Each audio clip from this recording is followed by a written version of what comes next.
अतीक अहमद की पत्नी शाइस्ता परवीन अभी तक फरार है। वो ना तो बेटे के जनाजे में शामिल हुई, नहीं पति और देवर की मौत की खबर मिलने के बाद सामने आई। उस पर पुलिस ने 50,000 का इनाम रखा है। अतीक की सल्तनत संभालेगी शाइस्ता परवीन।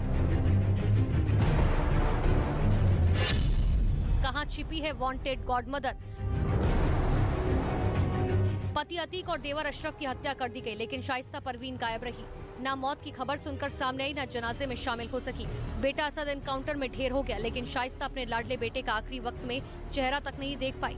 तो क्या शाइस्ता के दिमाग में कुछ खूंखार प्लानिंग चल रही है या गिरफ्तार होने के डर से बच रही है? जबकि शाइस्ता परवीन खुद उमेश पाल हत्याकांड में आरोपी है। पुलिस ने उस पर 50,000 रुपए का इनाम रखा है, लेकिन वो लगातार पुलिस को पेशेवर अपराधी की तरह चकमा दे रही है। ऐसे में सवाल उठ रहे हैं कि क्या शाइस्ता के अपराध से जुड़े कुनबे को संभालेगी, क्योंकि पति अतीक अहमद की हत्या हो चुकी है, देवर अशरफ का भी मर्डर हो चुका है, जबकि एक बेटे असद एनकाउंटर में ढेर हो चुका है। 2 बड़े बेटे उमर और अली जेल में कैद हैं। 2 नाबालिग बेटे बाल सुधार गृह में बंद हैं। पुलिस के मुताबिक अतीक एंड फैमिली के कई और सदस्य और रिश्तेदार वांटेड हैं।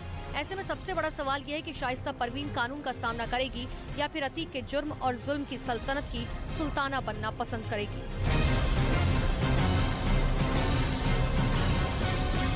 तो अतीक और अशरफ की प्रयागराज में शनिवार की रात गोलियों से भूनकर हत्या कर दी गई थी। तीनों हमलावरों ने दोनों पर ताबड़तोड़ फायरिंग की थी।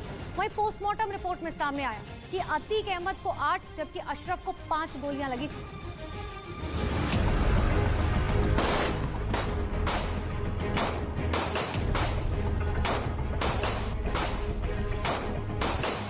तीनों शूटरों ने अतीक और अशरफ पर इतनी गोलियां दागी कि दोनों का शरीर छलनी हो गया था। दोनों मौके पर ही ढेर हो गए थे। इस दौरान करीब 18 राउंड फायरिंग हुई थी। डॉक्टरों की एक टीम ने दोनों के शवों का पोस्टमार्टम किया। दोनों के शरीर पर गोलियों के निशान मिले।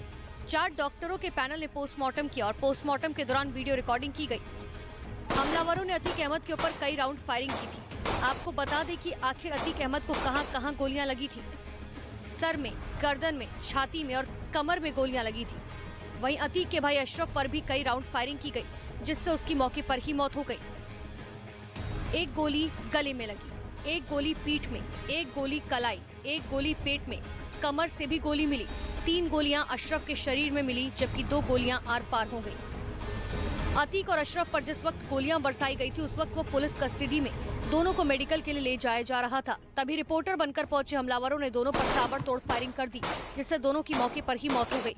मर्डर के तुरंत बाद ही तीनों हमलावरों ने सरेंडर भी कर दिया था।